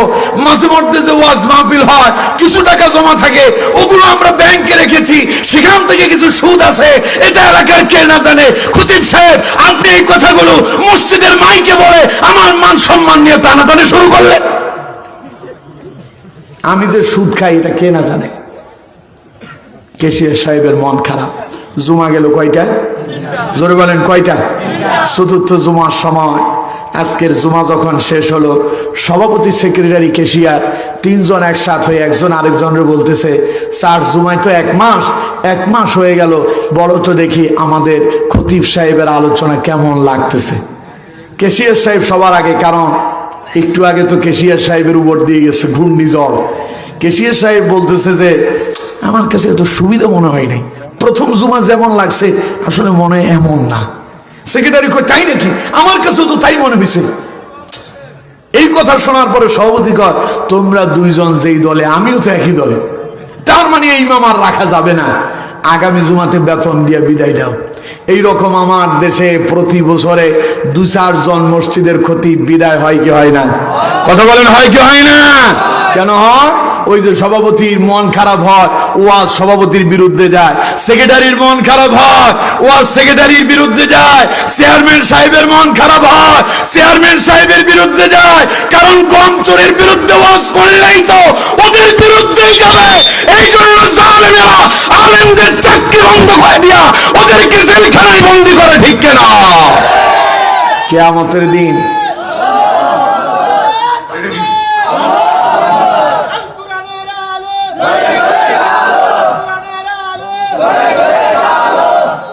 আমার বন্ধুগণ, এখন এই দেশে আমরা দেখেছিলাম তাদেরকে কোরআনের কথা বললেই মন খারাপ, চেয়েছিল তাদের অধিকার, ওরা পড়ালেখা করবে, যোগ্যতা অনুযায়ী চাকরি পাবে, কিন্তু তিনি বললেন যে আমি কি ওই মুক্তিযোদ্ধাদের নাতিপুতি বাদ দিয়া রাজাকারের বাচ্চাদেরকে চাকরি দেব? ছেলেরা কয় চেয়েছিলাম অধিকার, হয়ে গেলাম রাজাকার। তুমি কে আমি কে? তুমি কে আমি কে? কি এক স্লোগান যে উঠছে, যে স্লোগান গালি দিয়া ওরা আল্লামা সাঈদীকে অপমান করতে চেয়েছিল, ওই স্লোগান আর গালি থাকলো না। তাম পৃথিবীর বাংলাদেশের আনাচে কানাচে প্রত্যেকটা মানুষের কণ্ঠে কণ্ঠে বেজে উঠেছে। এই 56,000 বর্গ মাইলের প্রত্যেকটা ইঞ্চি জায়গায় স্লোগান উঠেছে, তুমি কে আমি কে, রাজাকার রাজাকার, ঠিক কিনা? তার মানে রাজাকার আর এটা গালি থাকলো না, এটা বুলিতে পরিণত হয়েছে। কতক্ষণ না কেন? কে করলেন? আরো জোরে বলেন কে? আল্লাহ বলেন ওয়ামা কারু ওয়ামা কারাল্লাহ ওয়াল্লাহু খায়রুল মাকিরিন। জালেমেরা ষড়যন্ত্র আর চক্রান্ত করে, আমি আল্লাহ কৌশলে ইসলামকে বিজয় করে দেয়। পড়েন সুবহানাল্লাহ। কেমনে আল্লাহ করছে দেখছেন? যেই রাজাকার দিয়ে তারা আমাদেরকে জনগণ থেকে বিচ্ছিন্ন করতে চাইলো, ওই রাজাকারের স্লোগানেই তাদের পতন হলো। কথা কয় না? ছেলেরা কয় চেয়েছিলাম অধিকার, হয়ে গেলাম রাজাকার। আল্লাহ কয় তোরা চাইলে অধিকার, ওরা বানালো রাজাকার, আমি কি বানাবো তা তো জানিস না। আল্লাহ কয় আমার সিদ্ধান্ত হলে তোরাই হবি আগামী দিনের সরকার, ঠিক কিনা? নাহিদ আসিফরা চিন্তা করছিল ওরা সরকার হবে? কথা বল না কেন? চিন্তা করছিল, ওরা চাইছে অধিকার। আল্লাহ কয় চাকরি তোদেরকে কে দেবে? তোরাই এবার চাকরি দেবে, ঠিক কিনা? কথা বল না কেন? ঠিক কিনা? দেখেন আল্লাহর পরিকল্পনা কি। ওরা ইসলামকে মুছে দিতে চাইলো, আমাদেরকে রাজাকার বলল। গোটা বাঙালি যারা আছে সবাই নাকি রাজাকার। এই কথা বলার পরে সবাই বলল মেনে নিলাম আমরা রাজাকার, এবার তোরা বাংলা ছাড়, ঠিক কিনা? 45 মিনিট সময় খালি ওদের প্রধানমন্ত্রীর দেওয়া হয়েছে, স্বৈরাচার শয়তানেরে। কয় মিনিট? কথা কয় না? কয় মিনিট? 45 মিনিট। অনেক থাকার শখ 41 সাল। কত সাল? বাতশা রব্বিকা লাশাদীদ। আল্লাহ ধরলে, আল্লাহ কয় আমি আল্লাহ ধরি না, ধরলে কিন্তু ছাড়ি না। আল্লাহ যদি ধরে ওর শেষ। আল্লাহ যদি কারোরে ধরে ওর জীবন শেষ, শেষ। এই পুলিশকে যারা বিশাল সম্মানের, এই বাংলাদেশের জনগণের যারা আস্থাভাজন ছিল, ওদেরকে যারা এত নিকৃষ্ট জায়গায় নিয়ে গেল, সেই স্বৈরাচারেরা যখন পালালো, পুলিশরা বিপদে পড়ছে, ঠিক কিনা? এজন্য আমার পুলিশ ভাইদেরকে বলবো, যাত্রার কথায় ঘা বাসায় দেবেন না। পরে ওরা আপনাদেরকে ব্যবহার করে চলে যাবে। যাওয়ার পরে এবার পুলিশেরা আন্দোলন করে, কয় যে আমরা চাকরিতে যাব না, আমাদেরকে ব্যবহার করা হয়েছে। হ্যাঁ, এখন ব্যবহার হয়েছে, এখন কৌকে আগে কোথায় ছিলা? তোমাদের হাউন সাপ, হাউন আঙ্কেল, তোমাদের হাউন আঙ্কেল ভাতের হোটেল গেল কই? আছে? সুতরাং পুলিশ বাহিনীকে বলি, যেহেতু আমার আলোচনাগুলো লাইভ হচ্ছে, এখানে রেকর্ড হচ্ছে, পুলিশ ভাইদেরকে বলি আপনারা জনগণের বন্ধু, বন্ধু হিসাবেই থাকেন। আমরা আপনাদেরকে ভালোবাসি, আপনারা দেশ পাহারা দেবেন। পুলিশের মতো কষ্ট এই দেশে আর কেউ করে না। 5-7 দিন, 1 সপ্তাহ পুলিশ ছিল না, দেশের চুরি ডাকাতি বেড়ে গেছে, ঠিক কিনা? কতক্ষণ না কেন? ঠিক কিনা? এই পুলিশে আমরা ভালোবাসি। তারা সারা রাত না ঘুমায় পাহারা দেয়, বছরে বাড়িতে গিয়ে তার পরিবারের সঙ্গে ঈদ করতে পারে না, আমাদের পাহারায় থাকে। কিন্তু আপনাদেরকে ব্যবহার করে আজ আপনাদের ইজ্জত সম্মান ডুবাইয়া দিল। যারা আপনাদেরকে ব্যবহার করলো, এখনো তাদেরকে চিনতে পারেন নাই। এখনো কেউ কেউ স্বপ্ন দেখে ওনাদেরকে ফিরায়া আনবে, ঠিক কিনা? ওনারা আর আসবে না, ওনারা আর আসবে না। উনি যাওয়ার পরের দিনই তার ছেলে ঘোষণা দিয়েছে, আমার মার বাংলাদেশে রাজনীতি করবে না। এটাই চিরন্তন সত্য কথা। এরপরে যা বলা হচ্ছে তা খালি নেতা কর্মীদেরকে উজ্জীবিত করার জন্য। এটাই সত্য, তিনি আর আসবেন না, রাজনীতি করবেন না। আপনাদেরকে ওনারা ব্যবহার করে দেশটাকে অস্থিতিশীল করার জন্য তারা পায়তারা করতেছে। সুতরাং তাদের কথায় গা ভাসিয়ে মায়ের খেতে যাবেন না। নেত্রী থাকে হিন্দুস্তান, কর্মীরা মায়ের খাচ্ছে গুলিস্তান। ঠিক কিনা? গুলিস্তানে গেল 10 তারিখ, নভেম্বরের 10 তারিখ, দেশ স্বাধীন করে ফেলবে ওরা, 10 লক্ষ লোক আসবে। নেত্রী ওইখান থেকে বলছে 10 লক্ষ আসার জন্য, ডোনাল্ড ট্রাম্পের ছবি টবি নিয়ে 10 লক্ষ আসবে। 10 জনও আসতে পারে নাই, যা আসছে সবগুলো সেনাবাহিনী নাকি T20 ম্যাচের জন্য টস জিতে ব্যাটিং শুরু করছে রাত 12টা 1 মিনিট থেকে। খালি বলে বলে ছক্কা, খালি বলে বলে কি ছক্কা, কি যে এক ছক্কা মারতেছে, পেছনের পাছা লাল হয়ে যাচ্ছে। তখন আমি বললাম, আমি ফেসবুকে তখন একটা স্ট্যাটাস দিয়েছিলাম, হায় রে, নেত্রী থাকে হিন্দুস্তান, কর্মীরা মাইর খাচ্ছে গুলিস্তান। এজন্য বলি উনি আর আসবেন না, স্বপ্ন দেখা বন্ধ করেন। স্বপ্ন যদি দেখতে চান, স্বপ্ন দেখেন আগামীর বাংলাদেশ হবে কোরআনের বাংলাদেশ, আগামীর বাংলাদেশ হবে ইসলামের বাংলাদেশ, আগামীর বাংলাদেশ হবে দুর্নীতি মুক্ত বাংলাদেশ, আগামীর বাংলাদেশ হবে সন্ত্রাস মুক্ত বাংলাদেশ, আগামীর বাংলাদেশ হবে আল্লামা সাঈদীর স্বপ্নের বাংলাদেশ। বিশ্বাস হয়? ইনশাআল্লাহ বলেন ইনশাআল্লাহ। অনেকের তো ইসলামের গণজোয়ার দেখে মাথা খারাপ হয়েছে, আমাদেরকে বলে আমরা নাকি ব্যাংক ডাকাতি করছি, বলে না? পাগলে কুকুর নাকি পাগল হয় কোন মাসে? সামনে আসতেছে তো, খুব কাছাকাছি।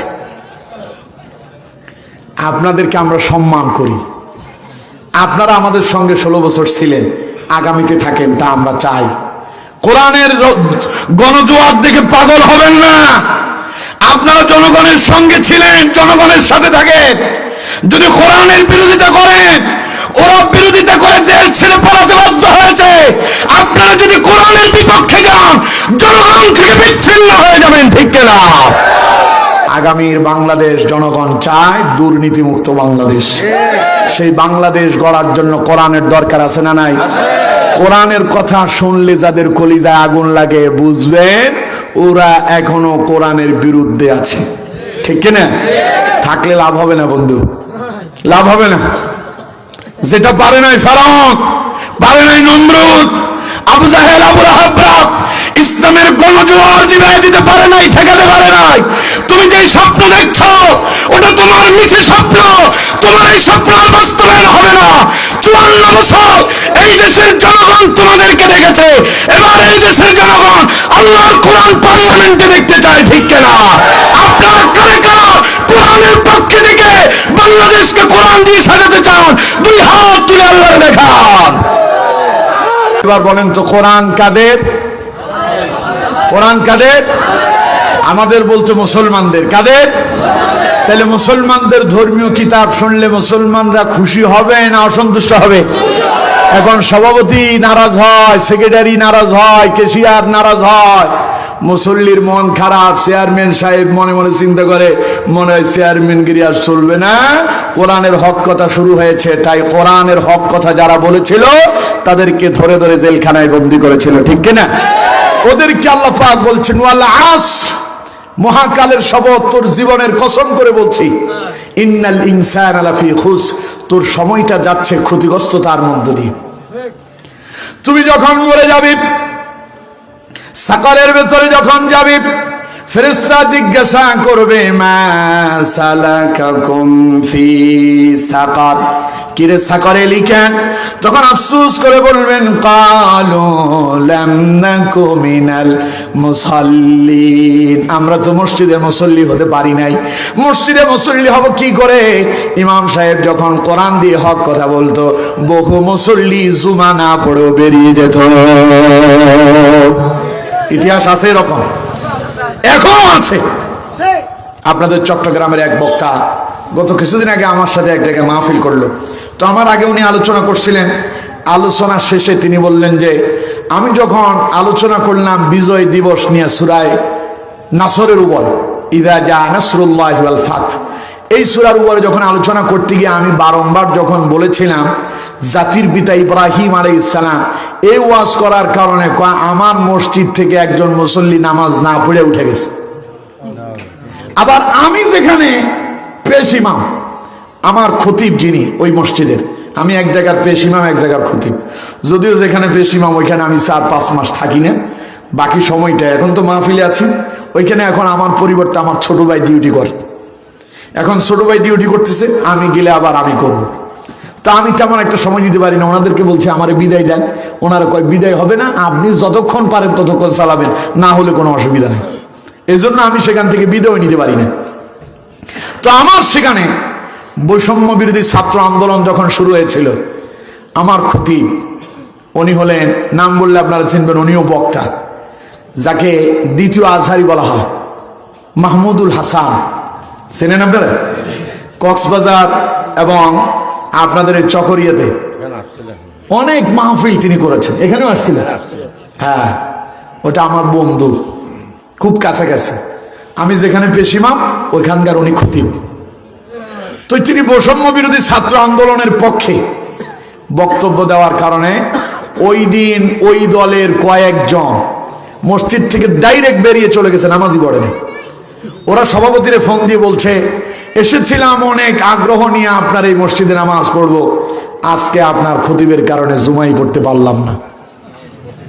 আসলে দোষ খতিবের না, দোষ তার অন্তরের। দোষ কিসের? কথা কন না, দোষ কিসের? অন্তর যদি খারাপ হয় সারা দেহই খারাপ, ঠিক কিনা? কথা কন না কেন, ঠিক কিনা? অন্তর যদি ভালো হয় গোটা দেহটাই ভালো, এটা রাসূলুল্লাহর হাদিস। সুতরাং আমার বন্ধুগণ, তো এখন মন খারাপ হয়ে যায়, কারণ কোরআনের কথা তার যখন বিপক্ষে যায়, আল্লাহ পাক বলছেন সেই দিন আফসোস করে বলবেন, ক্বালু লাম নাকু মিনাল মুসাল্লিন, আমি তো মসজিদে মুসল্লি হইতে পারি নাই, কারণ যারা ইমামতি করতো আমি তো তাদের বিরোধিতা করতাম। আমার বন্ধুগণ, নিজেই আফসোস করে করে নিজের অপকর্মগুলো সেই দিন ফেরেশতার সামনে বলতে থাকবেন। দ্বিতীয় নাম্বার বলবে, ওয়ালাম নাকুনু তুইমুল মিসকিন, অভাবী দরিদ্র অসহায় মানুষেরা আমাদের কাছে সাহায্য চাইতো, আমরা তাদেরকে খাবার দিতাম না, আমরা তাদেরকে সাহায্য সহযোগিতা করতাম না, দমক দিয়া তাদেরকে তাড়ায়া দিতাম। ওয়া কুন্না নাখুদু মাআল খাইদিন, আমাদের আরেকটা বদ অভ্যাস ছিল, আমরা সব সময় মন্দ কাজে ব্যস্ত থাকতাম।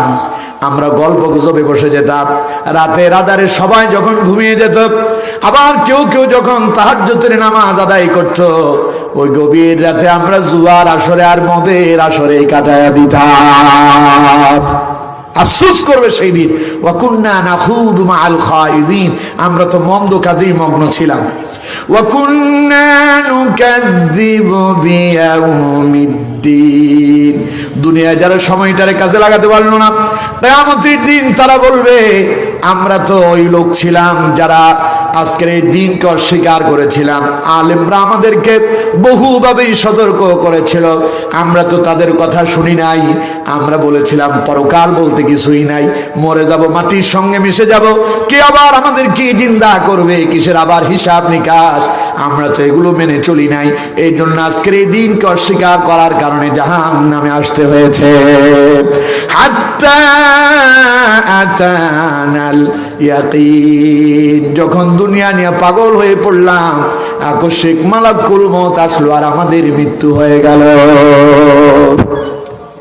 মালাকুল মউত যদি কারো কাছে একবার এসে যায়, ওনাকে আর সালাম দিয়ে বিদায় নেবে না, বরং যাওয়ার সময় সঙ্গে করে নিয়ে যাবে, ঠিক কিনা?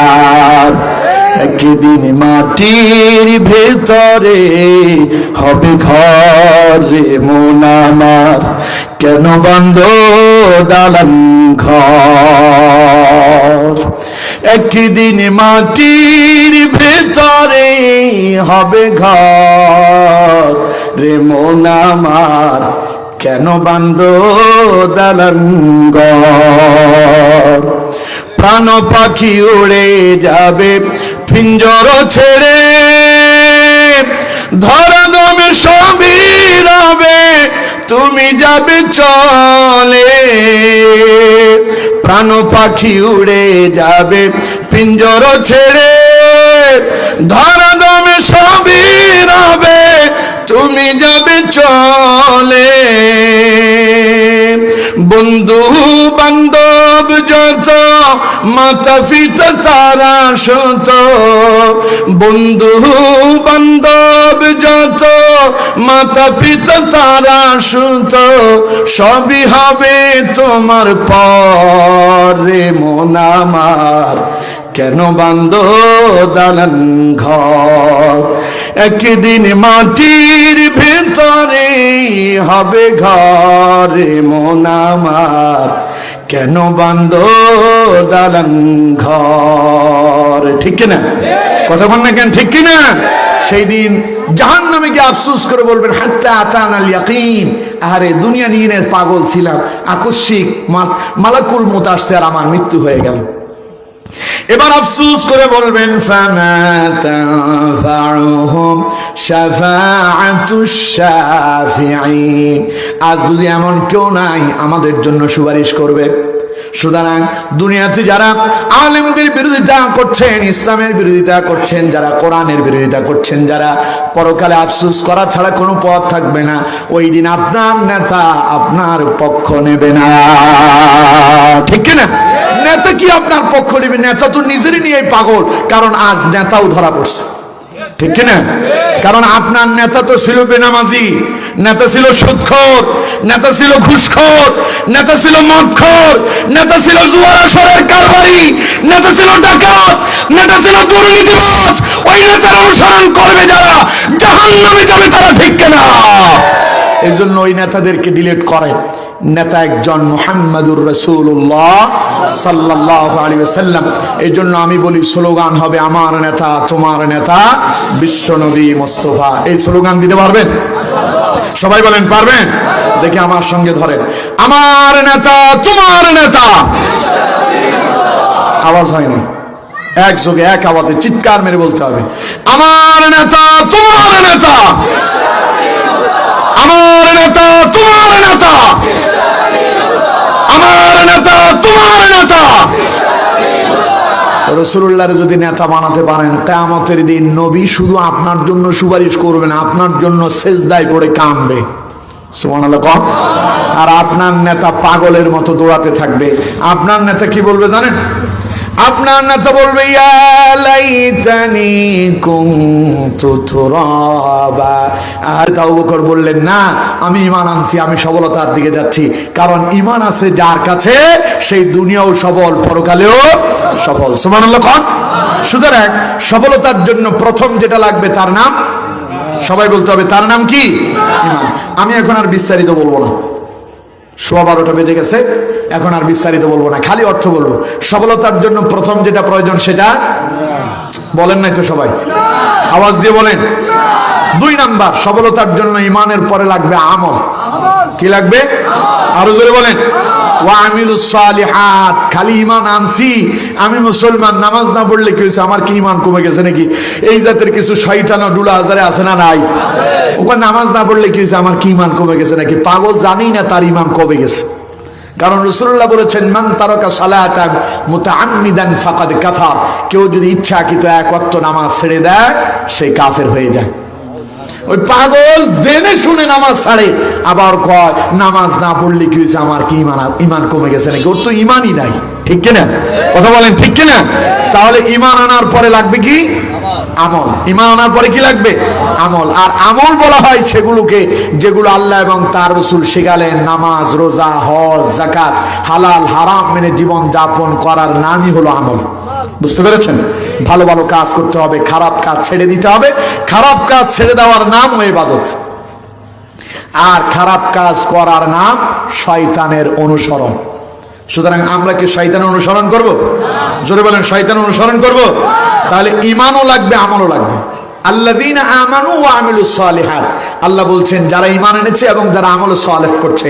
সুতরাং খালি কালেমা পারি, মুসলমান হয়েছি, লা ইলাহা ইল্লাল্লাহ মুহাম্মাদুর রাসূলুল্লাহ, আপনি বলেন আমি কালেমা পারি, আপনার চাইতে হিন্দু ধর্মের লোকটা আপনার বাড়ির পাশে যে আছে ওরে জিজ্ঞাসা করেন, দেখবেন কালেমা আপনার চাইতে আরো শুদ্ধ করে বলতে পারবে।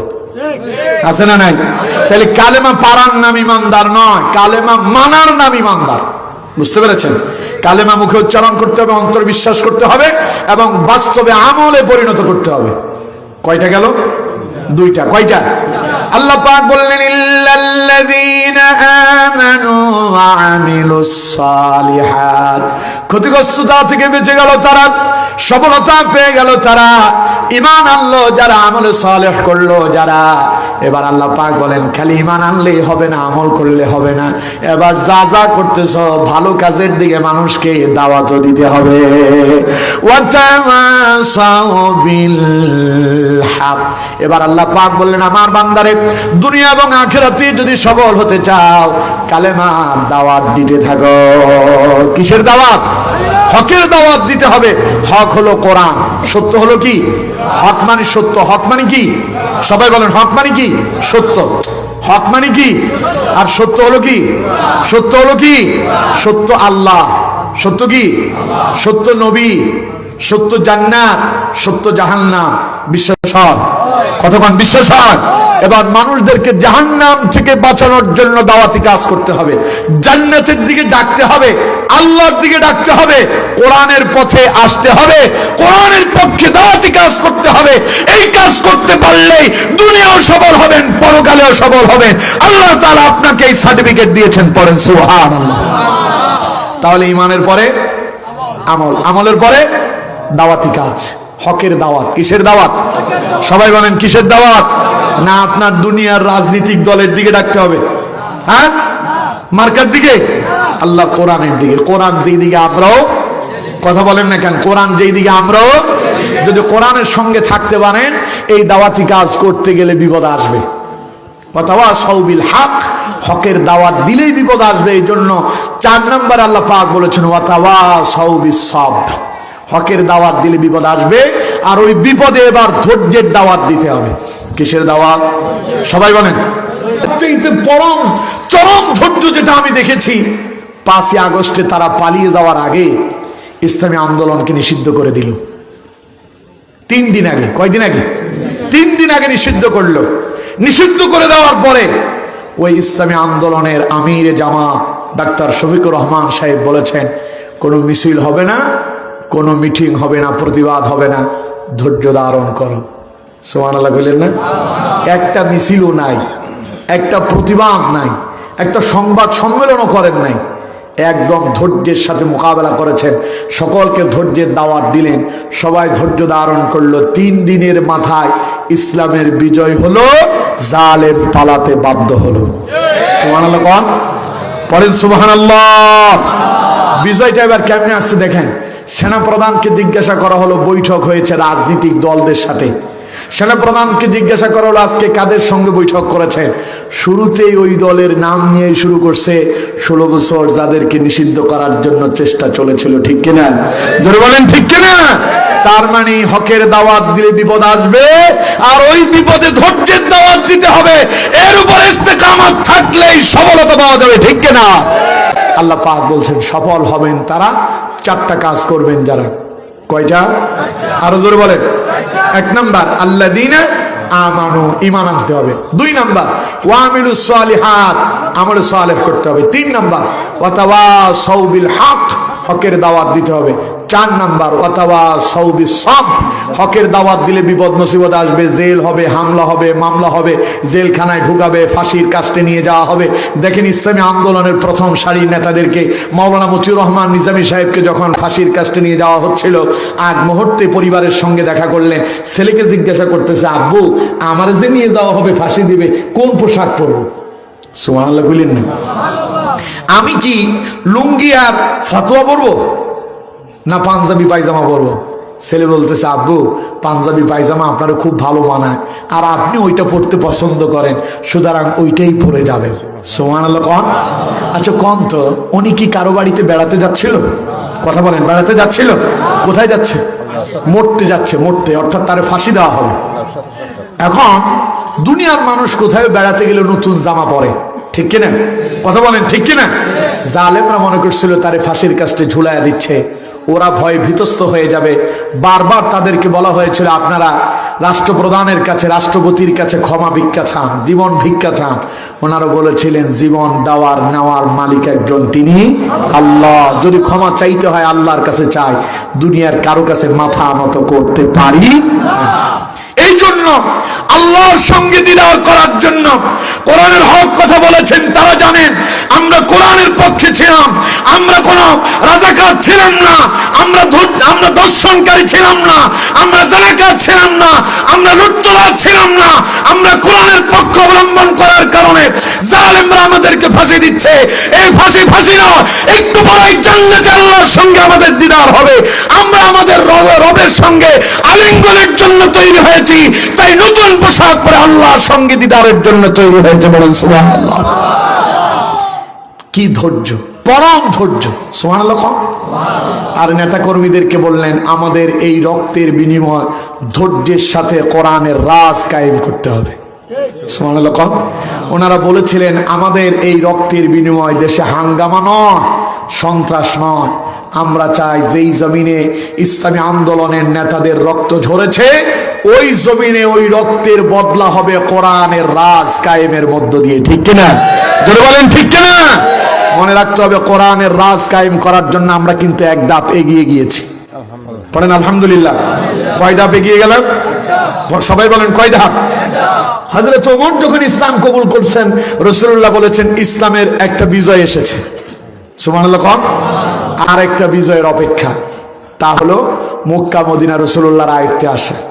হযরত ওমর ইসলাম কবুল করার পরে রাসূলুল্লাহ স্লোগান দিয়েছিলেন, উপস্থিত জনতা সাহাবায়ে কেরাম রাসূলুল্লাহর সঙ্গে স্লোগান দিয়েছেন, লিল্লাহি তাকবীর, আল্লাহু আকবার। ওই তাকবীরের আওয়াজ এত বেশি ছিল, কাবা চত্বরে কাফেরদের কলিজার ভেতর কম্পন ধরেছিল। সুবহানাল্লাহ। সুতরাং আমরাও কিন্তু প্রথম বিজয় পেয়েছি। পড়েন আলহামদুলিল্লাহ। আর একটা সামনে বাকি, ওটা হলো কোরআনের বিজয়। ওটা কিসের বিজয়? সবাই বলেন কিসের? এবার কোরআন কি বিজয় করার জন্য রাজি আছেন? সবাই বলেন রাজি আছেন? তাহলে কোরআনের পক্ষে থাকতে পারবেন তো? কোরআনের বিপক্ষে যাবেন? কোরআনের বিরোধিতা করবেন? ইসলামের বিরোধিতা করবেন? ইসলামী আন্দোলনের বিপক্ষে অবস্থান নেবেন? কোরআনের পক্ষে থাকবো, কাঁধে কাঁধ মিলিয়ে, হাতে হাত মিলিয়ে, হাতগুলোকে শক্ত মজবুত করে নারে তাকবীর আল্লাহু আকবারের স্লোগান তুলে সামনের দিকে এগিয়ে যাব ইনশাআল্লাহ। আরো জোরে বলেন ইনশাআল্লাহ। আল্লাহ আমাদেরকে কবুল করেন। পড়েন আমিন। আরো জোরে পড়েন আমিন। আজকের আলোচনা থেকে আমরা কি শিখলাম? 1 নাম্বার, আমাদেরকে ঈমানের উপর ইস্তেকামত থাকতে হবে। 2 নাম্বার, আমল সালেহ করতে হবে। 3 নাম্বার, যেহেতু সামনে ইসলামের বিজয় অপেক্ষা করছে, এখন হকের দাওয়াতি কাজ করতে হবে। ঝগড়াঝাটি নয়, মারামারি নয়, ফিতনা ফাসাদ নয়, হকের দাওয়াত দেন। আর বিপদ আর মুসিবত আসবে, এখন আমাদেরকে কয় আমরা নাকি মৌলবাদ, আমরা নাকি দখলদার, এগুলো অনেকগুলো বলবে। এই সময় ধৈর্য ধারণ করতে হবে। যদি ধৈর্য ধারণ করতে পারেন, হকের দাওয়াত দিবেন, ধৈর্যের দাওয়াত দিতে থাকবেন, এই 4টা কাজ করলেই জীবন সফল হবে ইনশাআল্লাহ। ইনশাআল্লাহ। তাহলে এই 4টা কাজ করতে পারবো তো ইনশাআল্লাহ? আল্লাহ তাআলা আমাকে এবং আপনাদের সকলকে এই 4টা কাজ করার তৌফিক আল্লাহ আমাদেরকে দান করুন। পড়ুন আমিন। আমরা প্রত্যেকে, যত কথা আমি বলেছি আপনারা যারা শুনেছেন, আমি আল্লাহর দরবারে দোয়া করছি, আমার যতগুলো ভুল হয়েছে আল্লাহ তাআলা আপনাদের অন্তর থেকে সমস্ত ভুলগুলো মুছে দিন। সঠিক প্রত্যেকটা কথা আর বলে আমাকে এবং আপনাদের সকলকে বাস্তব জীবনে আমল করার তৌফিক দান করুন। আমরা পড়ি আমিন। জোরে পড়েন আমিন।